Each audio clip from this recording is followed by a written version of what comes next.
At my mother-in-law's birthday dinner in Rome, my seat was missing. My husband chuckled, "Oops, guess we miscounted."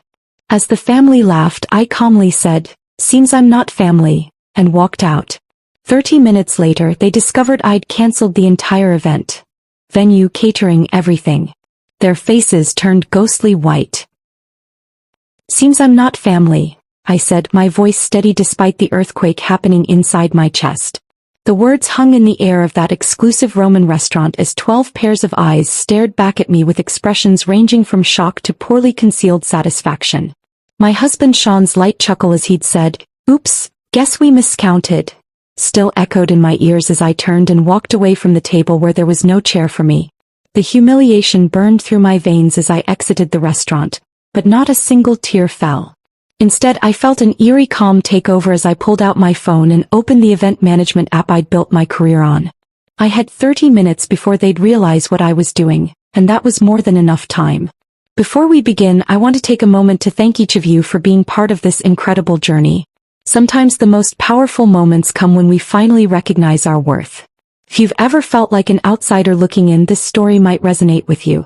Before we witness Anna's journey from Boston's premier event planner to a woman reclaiming her dignity in Rome, hit subscribe to join our community of readers who appreciate stories of self-discovery and unexpected strength.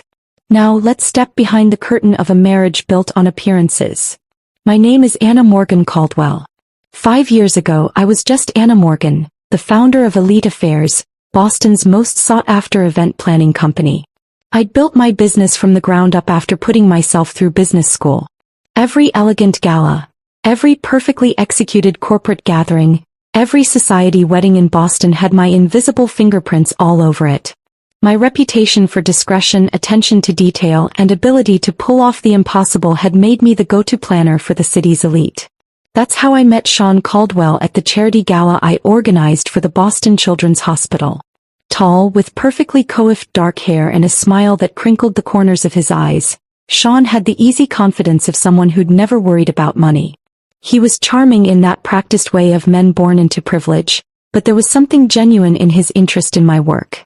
"So you're the wizard behind all this?" he'd asked, gesturing to the transformed ballroom of the Four Seasons. "My mother has been trying to figure out who to hire for her charity function next month. I think I just found her answer."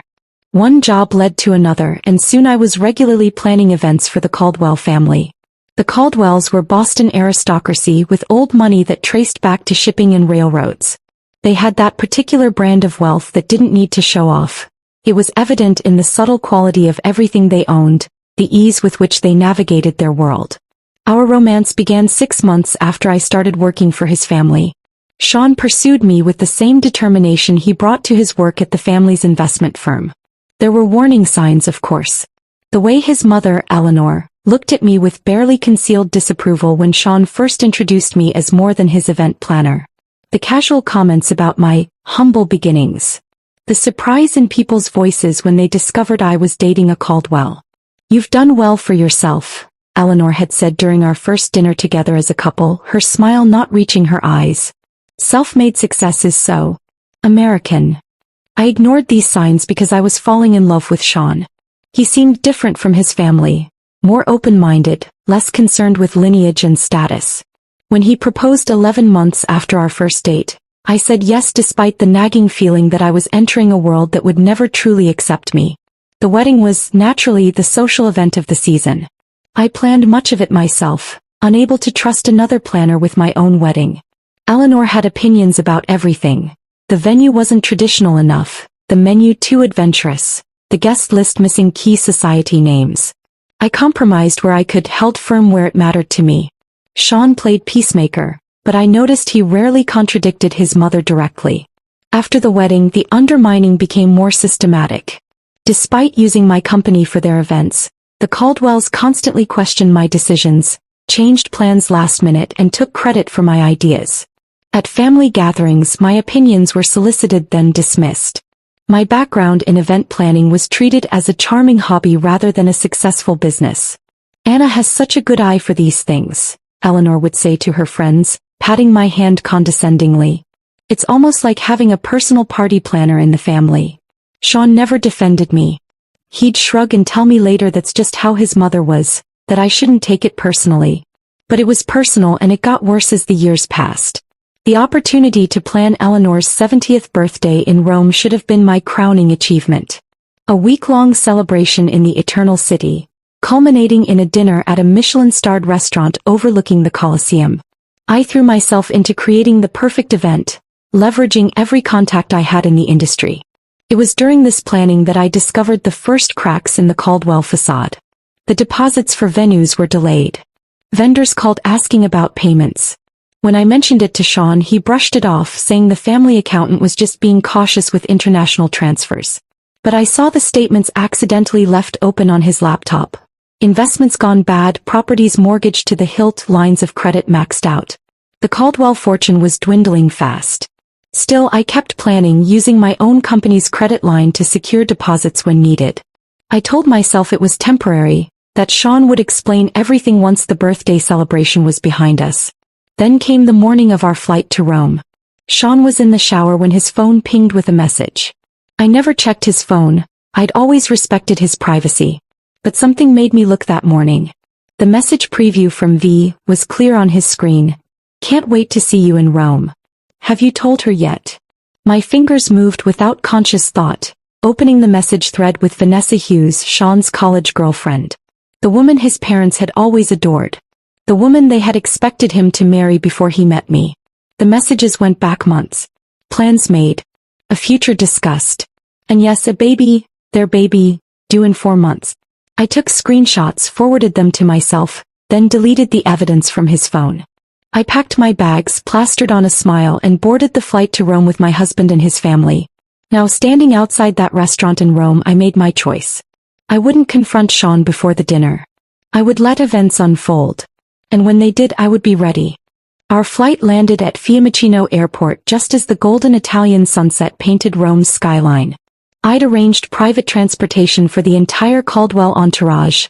Sean's parents Eleanor and Richard, his sister Melissa with her husband Grant, his brother Thomas with his wife Claire, and 2 sets of aunts and uncles. The convoy of sleek black Mercedes vans waiting at the terminal should have impressed them. Instead, Eleanor's first words stepping off the plane were, "I thought I'd specified the hotel cars, Anna. These seem rather generic." I bit my tongue as I had countless times before. The hotel had a scheduling issue. These are actually from Lux Transport. They service most of the diplomats in Rome. My explanation fell on deaf ears as she was already discussing something with Richard, their heads bent together in that conspiratorial way that always excluded me. The Hotel de Russie welcomed us with the 5-star treatment I'd meticulously arranged. Champagne flowed in the private lounge while bellhops whisked away our luggage. I'd spent months securing the perfect accommodations, selecting suites with the best views, arranging welcome baskets filled with Italian delicacies, and planning personalized schedules for each family member. Eleanor barely glanced at her itinerary before setting it aside. "We'll just play it by ear," she said, waving away weeks of careful planning. "The family knows Rome quite well." Our suite was magnificent. A terrace overlooking the Spanish Steps, fresh flowers in every room, and a bottle of Sean's favorite Barolo breathing on the sideboard. But the moment we entered, Sean's phone buzzed and he stepped onto the terrace, speaking in hushed tones. "Work?" I asked when he returned. "Just some investment issues," he replied, not meeting my eyes. "Let's get ready for dinner." The welcome dinner I'd planned at a charming trattoria in Trastevere became the first clear sign of my exclusion. Somehow, the seating arrangement shifted just before we arrived, and I found myself at the far end of the table, separated from Sean by his cousin and aunt. Throughout the meal, inside jokes flew across the table, stories of previous family trips to Italy from which I'd been absent. When I attempted to join the conversation about the week's planned activities, Melissa interrupted. "Oh, Anna, we've actually decided to do some family shopping tomorrow instead of the Vatican tour." "Family shopping?" I asked. "You know," Eleanor interjected smoothly, "just some tradition we have. You'd be bored, dear. Why don't you use the time to check on the birthday arrangements? That's your expertise after all." The pattern continued throughout the next few days.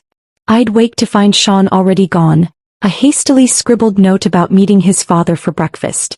The family would disappear for hours on impromptu excursions, that somehow everyone knew about except me. Whispered conversations in corners of the hotel lobby abruptly stopped when I approached. Dinner reservations mysteriously changed to accommodate old friends, who happened to be in Rome. Friends who looked at me with barely disguised curiosity, as if assessing how I was handling what was coming. On the third morning, opportunity presented itself when Sean rushed to meet his brother, leaving his briefcase unlocked. The documents inside confirmed my worst fears. Draft separation papers prepared by the Caldwell family attorney, dated 2 months earlier. A proposed settlement offering a pittance compared to what I was entitled to, and most damning, a script, an actual script outlining how Sean would announce our impending divorce at his mother's birthday dinner, presenting it as a mutual decision reached amicably. My hands trembled as I photographed each page with my phone. There it was in black and white, the perfect stage-managed exit of the unsuitable wife, timed for maximum public impact yet minimum social embarrassment for the Caldwells. Eleanor's birthday wasn't just a celebration. It was to be my funeral as a Caldwell. Instead of confronting Sean, I channeled my anger into methodical documentation. Each day I made excuses to return to our suite alone, searching for more evidence. I found bank statements showing massive withdrawals to offshore accounts. Email printouts discussing the liquidation of assets before the situation becomes public. A handwritten note from Eleanor to Sean. Once this unpleasantness with Anna is behind us, Vanessa will be welcomed back properly. My professional mask remained firmly in place as I continued overseeing the birthday preparations. I confirmed floral arrangements, met with the restaurant manager, approved the custom menu cards, all while collecting digital breadcrumbs of the Caldwell's financial house of cards. When anyone asked why I seemed distracted, I blamed last-minute event details. In reality, I was building my arsenal. The morning of Eleanor's birthday dawned bright and clear. I woke early, slipping out of bed without disturbing Sean. The day's schedule was packed. A private morning tour of the Borghese Gallery, lunch at a vineyard outside the city, then returning to the hotel to prepare for the evening's grand dinner. As the event planner, I needed to arrive at the restaurant early to ensure everything was perfect. I was in the hotel's business center, printing final confirmations, when I overheard Eleanor's voice from the adjacent concierge desk. The dividing wall was thin and her imperious tone carried clearly. "There will be 12 seats, not 13, she instructed someone over the phone. "I don't care what the original reservation says. The seating chart I sent is final." Pause. "Then, no, that won't be a problem. The arrangement has been discussed with my son. His wife will not be staying for the dinner. A family matter, you understand. No need for questions when she leaves." My blood turned to ice as the pieces clicked into place. The missing seat wasn't an oversight or last-minute adjustment. It was the centerpiece of their plan. A public humiliation designed to make my exit look like my choice rather than their orchestration. I closed my laptop, gathered my papers and walked to the elevator with measured steps. Inside, I pulled out my phone and began making a new set of arrangements. If the Caldwells wanted a memorable birthday dinner, I would ensure it was unforgettable. Just not in the way they had planned. I arrived at a Roma restaurant an hour before the other guests, as any good event planner would. The rooftop venue offered a breathtaking panoramic view of the Colosseum, bathed in the amber glow of sunset. I personally inspected every detail, from the hand-calligraphed place cards to the arrangement of Eleanor's favorite white peonies and roses. The champagne was chilling, the 7-course tasting menu confirmed, and the 3-tiered birthday cake was a masterpiece of Italian craftsmanship. "Is everything to your satisfaction, Signora Caldwell?" asked Marco, the maitre d'. "Perfect," I replied, knowing it would be the last event I would plan for the Caldwells. Despite everything, my professional pride demanded nothing less than excellence.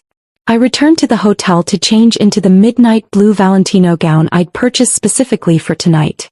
As I applied my makeup with steady hands, I studied my reflection. 5 years of trying to fit into a world that was determined to reject me had taken its toll, but not in the way the Caldwells might have hoped. Instead of breaking me, they had hardened my resolve. The Caldwell family had arranged to meet in the hotel lobby before departing together for the restaurant. I arrived precisely on time to find them all waiting, Eleanor resplendent in vintage Chanel, her diamond necklace catching the light. Sean's eyes widened slightly when he saw me, perhaps remembering what had attracted him to me in the first place. or perhaps calculating how soon he could be free of me. "Anna, darling, you look lovely," Eleanor said, air-kissing near my cheeks. "We're just waiting for the cars." The drive to the restaurant was short, filled with artificial chatter about the day's activities from which I'd been excluded. As we ascended in the elevator to the rooftop, Sean placed his hand at the small of my back, a gesture that once felt intimate but now seemed performative for the benefit of the elevator attendant. The doors opened to reveal the stunning terrace I had designed, transformed into an elegant dining space under the stars. The Colosseum stood illuminated against the night sky, a testament to both grandeur and the inevitable fall of empires. How fitting. Eleanor entered first, greeted with enthusiastic applause from waiting family members. One by one, everyone moved toward the large round table I had specified, a table that should have seated 13. I followed behind Sean, who moved purposefully toward his assigned seat next to his mother. I approached the spot where my place card should have been, only to find nothing. No chair, no place setting, no acknowledgement that I existed. For a moment I stood frozen, the perfect tableau of confusion. Around me, conversations continued as everyone settled into their seats, studiously avoiding my gaze. The wait staff, who had confirmed the seating with me just hours earlier, looked uncomfortable but remained silent. "Is something wrong?" Eleanor asked innocently, her voice carrying just enough to draw everyone's attention. "There seems to be a mistake," I said, my voice calmer than I felt. "My place setting is missing." The meticulously choreographed scene unfolded exactly as they had planned. Furrowed brows. Exchanged glances. Sean half rising from his chair, a performance of concern that never reached his eyes. "That's odd," Melissa said, examining the table. "Did someone count wrong?" Richard cleared his throat. Perhaps there was a miscommunication with the restaurant staff. Then came Sean's line, delivered with a practiced casualness that made my skin crawl. He chuckled, actually chuckled, and said, "Oops, guess we miscounted." The family laughed, not uproariously, that would be too obvious, but with the gentle amusement of people sharing an inside joke. In that moment I saw it all with perfect clarity. The calculated humiliation, the public setting chosen to prevent a scene, the groundwork for stories they would tell later about poor Anna, who couldn't handle the pressure of Caldwell family life. My gaze moved slowly around the table, taking in each face. Eleanor, triumphant behind her birthday smile. Richard, uncomfortable but complicit. Melissa and Thomas, enjoying the spectacle. Their spouses, aware enough of the cruelty to look slightly ashamed but not enough to object. And Sean, my husband, the man who had once promised to stand by me against the world, watching me with detached curiosity, like a scientist observing an experiment. I could have created a scene. I could have demanded a chair, exposed their plan in front of the waitstaff, made the kind of public display that would live in family lore for generations. That's what they expected, what they had prepared for. Eleanor would comfort Sean over his unstable wife, and the divorce narrative would write itself. Instead, I straightened my shoulders, lifted my chin, and delivered the line that would begin my reclamation of power. "Seems I'm not family." 4 words. Simple. Devastating in their truth. The smiles faltered. Sean's expression shifted from smugness to uncertainty. I had departed from their script. "I'll see myself out," I added, turning away with the dignity that had been my armor throughout my marriage. "Anna, don't be dramatic," Sean called after me, another line from their playbook. "We can fix this." I didn't respond. I walked through the restaurant, nodding politely to the staff who had witnessed my humiliation. In the elevator I finally allowed myself a deep breath, then another. By the time I reached the street my hands had stopped shaking. A small cafe across from the restaurant offered the perfect vantage point. I ordered an espresso and pulled out my phone. This was the moment I'd prepared for. The 30 minutes of freedom while the Caldwells congratulated themselves on their successful ejection of the unsuitable wife. First, I sent a prepared email to Marco, the restaurant manager, with instructions that had been agreed upon as a surprise contingency, a common practice in high-level event planning. Attached was proof of my authority as the account holder and event coordinator, along with confirmation of immediate payment reversal. Next came the calls, to the vineyard scheduled for tomorrow's lunch, the private Vatican guide for the following day, the yacht captain for the Amalfi Coast excursion, the villa in Tuscany for the final weekend. One by one I cancelled everything, transferring the deposits I'd made with my own company's credit line back to my business account. With each cancellation I felt lighter. The emails from Sean began arriving. First annoyed, then confused, then increasingly desperate as my tactics became clear. I ignored them all. 28 minutes after I had walked out of the restaurant, I finished my espresso and paid the bill. It was time for the final act. I stood, smoothed my Valentino gown, and walked back across the street to witness the moment when Eleanor Caldwell's perfect birthday celebration crumbled around her. I entered Aroma Restaurant through the service entrance, a route I had familiarized myself with during my earlier inspection. Marco, the restaurant manager, met me with a concerned expression. "Signora Caldwell, are you certain about this? It is most unusual."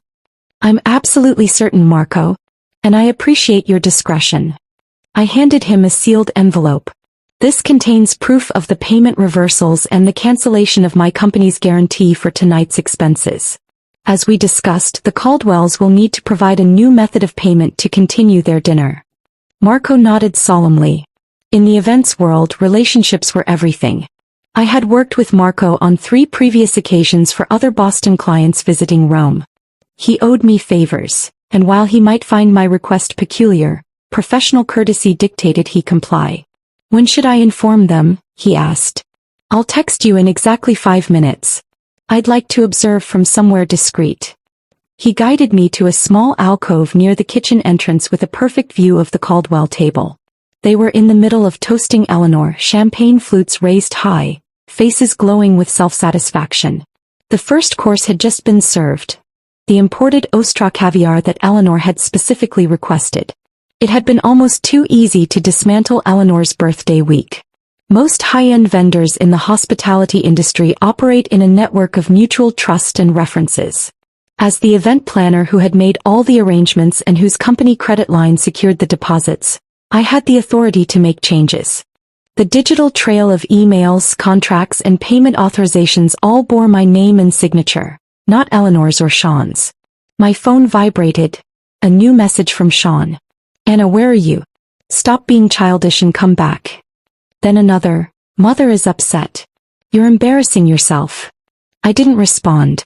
Instead, I texted Carmen at the Villa Borghese where the family was scheduled to stay for the Tuscany leg of the trip. Carmen confirmed the cancellation and wished me well, adding that my substantial tip to her staff would be refunded separately to my business account. My phone vibrated again with messages from Sean, now arriving in rapid succession. "The hotel just called. They said our reservation for tomorrow night is cancelled. What are you doing? Anna, this is ridiculous. Call me immediately. This is not funny. Fix this now." I texted Marco, "You may proceed." From my hidden vantage point, I watched as Marco approached the table with 2 other staff members. He leaned down to speak quietly to Richard, who was seated at the head of the table opposite Eleanor.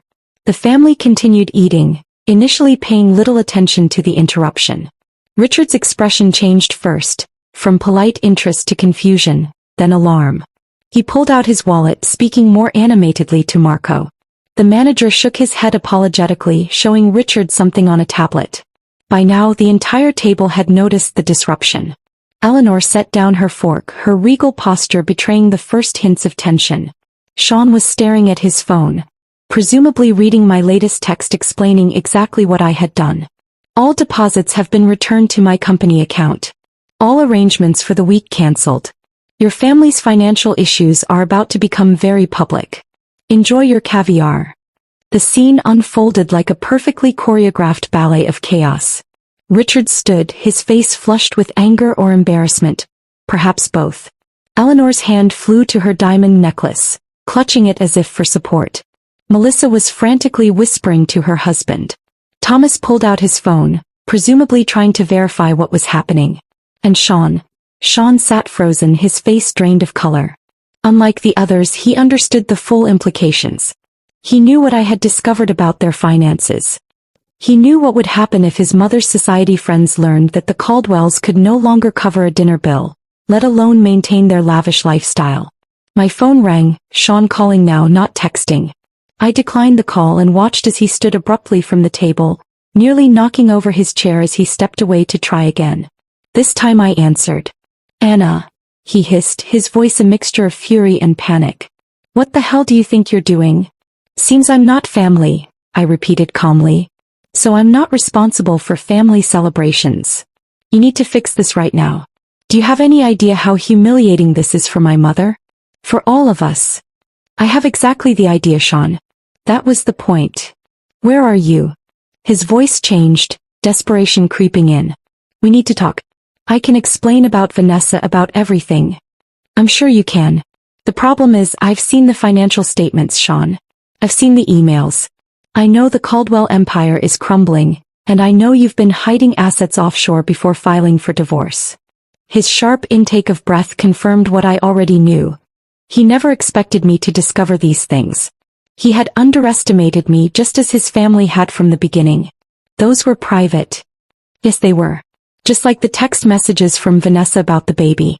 Just like the script for announcing our divorce at your mother's birthday dinner. Just like the seating arrangement deliberately excluding me. Silence on the line. In the restaurant, I could see the manager now speaking to the entire table. Several other diners were watching with undisguised interest. The Caldwell's humiliation was becoming a public spectacle. Exactly what they had planned for me. Anna, please. Sean's voice had lost all its aristocratic confidence. You don't understand what this will do to us. I understand perfectly. That's why I did it. We can work this out. Come back to the hotel. I'll meet you there in 20 minutes. No, Sean. I don't think we can work this out. I ended the call and stepped out from my hiding place. It was time for my final appearance as a Caldwell. As I approached the table, 12 pairs of eyes turned to me. Some angry, some fearful, all disbelieving. Eleanor spoke first, her voice shaking with fury. How dare you ruin my birthday? I smiled, feeling a strange sense of calm. I learned from the best, Eleanor. After all, isn't this exactly what you planned for me? A public humiliation? An orchestrated exit? The only difference is I changed the ending. Richard stood. This is outrageous. You had no right. I had every right, I interrupted. Every contract, every reservation, every arrangement was in my name or my company's name. I simply adjusted the plans. You'll regret this, Melissa spat. When Sean divorces you, you'll get nothing. That's where you're wrong, I replied, looking directly at Sean. I have copies of everything, the offshore accounts, the hidden assets, the fraudulent business dealings. I'm sure the IRS will find it all fascinating reading. Their faces turned ghostly white as the implications sank in. In that moment I felt no triumph, no vindication. Only a profound sense of liberation as I turned and walked away from the Caldwell family for the last time. I left Italy the next morning, upgrading myself to first class on a direct flight to Boston using points I'd accumulated planning the Caldwell's previous vacations. The irony wasn't lost on me. Behind me I left a family in crisis, their carefully constructed facade crumbling in real time. Through the hotel concierge, I learned that the Caldwells had paid for their dinner with Eleanor's vintage Bulgari bracelet as collateral until a wire transfer could be arranged. By morning, word had spread through Rome's high-end hospitality network that the illustrious American family was having payment difficulties. The remaining vendors I hadn't personally canceled began requesting upfront payments rather than promises. My phone was flooded with messages, some threatening, others pleading. I read them during my layover in London, sipping Earl Grey tea in the British Airways lounge. Richard, this is actionable. Our lawyers will be in touch. Melissa, you've made the biggest mistake of your life. Thomas, did you really think you could humiliate our family without consequences? Eleanor's message was the most revealing. I always knew you were common. This vindictive display only proves what I've said from the beginning. But it was the succession of messages from Sean that told the real story of a family in freefall. First, you have no idea what you've done. My father had a minor heart episode. Is that what you wanted? Then, the Prescotts and Whitmores saw everything. Do you know what this means for our standing? Later, the hotel is demanding payment for the entire week up front. They say all guarantees have been cancelled. And finally, please Anna. I need to talk to you. It's about more than us now. I didn't respond to any of them. Instead, I forwarded the financial documents I'd gathered to my lawyer with instructions to hold them securely until needed. If the Caldwells pursued litigation, I would be prepared. When I arrived home to our Beacon Hill brownstone, I hired a moving company to pack my personal belongings. I took only what was unquestionably mine: clothes, jewelry I'd purchased myself, my collection of first edition books, and the artwork I'd acquired before our marriage. Everything else, including the wedding gifts and items purchased jointly, I left behind. I wanted nothing that could tie me to the Caldwells' web of deceit. 2 days later, the Boston Globe published a small item in their society section: Caldwell Investment Group faces inquiry. The article mentioned financial irregularities and questions from investors. While it didn't make front-page news, it was enough to send ripples through Boston's social circles. Sean appeared at my new apartment unannounced 1 week after I returned from Rome. He looked haggard, the polished veneer of privilege replaced by genuine desperation. "You need to come home," he said when I opened the door. "This has gone far enough. This isn't a negotiating tactic, Sean.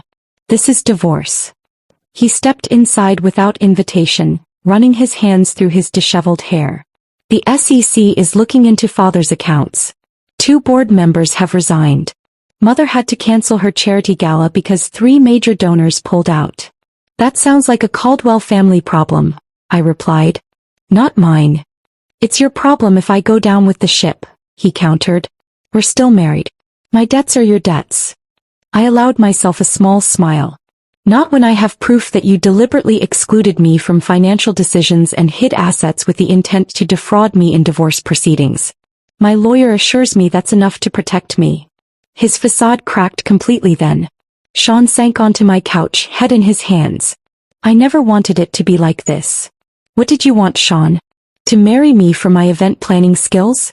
To use me to manage your social calendar while you reconnected with Vanessa? To discard me when I was no longer useful?" "It wasn't like that in the beginning," he said quietly. "I did love you. But not enough to stand up to your family. Not enough to be honest about your affair." I sat across from him, feeling strangely calm. "When is the baby due?" His head snapped up. "How did you?" 4 months according to the texts I saw. "Congratulations." A heavy silence fell between us.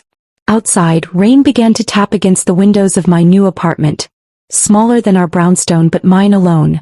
Paid for with the proceeds from a business I'd built without Caldwell money or connections. "I'll give you whatever you want," Sean finally said. "Just hand over those documents and sign an NDA. Name your price." That was the moment I realized the Caldwells still didn't understand me at all. After 5 years, they still saw me as someone who could be bought, someone motivated by the same material concerns that drove their existence. "I don't want your money, Sean. I want my freedom. I want the truth acknowledged." I stood up, indicating our conversation was ending. "The documents stay with my lawyer unless you try to drag me down with you. The divorce terms are simple. I walk away with what's mine, you with what's yours." "And Vanessa? The baby?" His voice was barely audible. "That's between you and your conscience. I hope you'll be a better husband to her than you were to me." After he left, I stood by the window watching the rain intensify. The scandal unfolded gradually over the following weeks. The Boston Globe ran a more extensive piece on the Caldwell Investment Group's financial irregularities. Longtime clients quietly withdrew their portfolios. Eleanor's position on 3 prestigious charity boards became emeritus rather than active. Vanessa's pregnancy became public knowledge when she was spotted at her obstetrician's office wearing an engagement ring. The timeline made it clear that their relationship had resumed long before our marriage ended. In Boston's high society, infidelity might be tolerated if discreet, but such blatant misconduct violated the unspoken code. My business thrived despite, or perhaps because of, the scandal. Clients who had once looked down on me now appreciated my discretion and integrity. The story that circulated wasn't about a woman scorned but about a professional who refused to be used and discarded. 6 months later, I received an invitation that made me laugh out loud when I opened it. A request to bid on planning Eleanor Caldwell's next charity event. Apparently, desperation had overcome pride. I declined politely, citing a full schedule. The divorce was finalized without drama. The Caldwells, focused on salvaging their reputation and finances, agreed to my terms without argument. Sean and Vanessa married quietly, their daughter born 2 weeks later. I sent no gift. On the 1-year anniversary of that night in Rome, I found myself planning another event in Italy. A celebrity wedding on the Amalfi Coast. As I stood on a terrace overlooking the Mediterranean, phone in hand and vendors at my command, I realized something unexpected. I was happy. Not despite the collapse of my marriage but because of it. The Caldwells had tried to make me feel small, to reduce me to an accessory in their grand narrative. Instead they had inadvertently freed me to reclaim my story. In losing what I thought I wanted, I had found what I actually needed. Not acceptance from a family determined to reject me, but the courage to reject a life built on appearances. I raised my glass to the setting sun, toasting the missing chair that had shown me exactly where I belonged.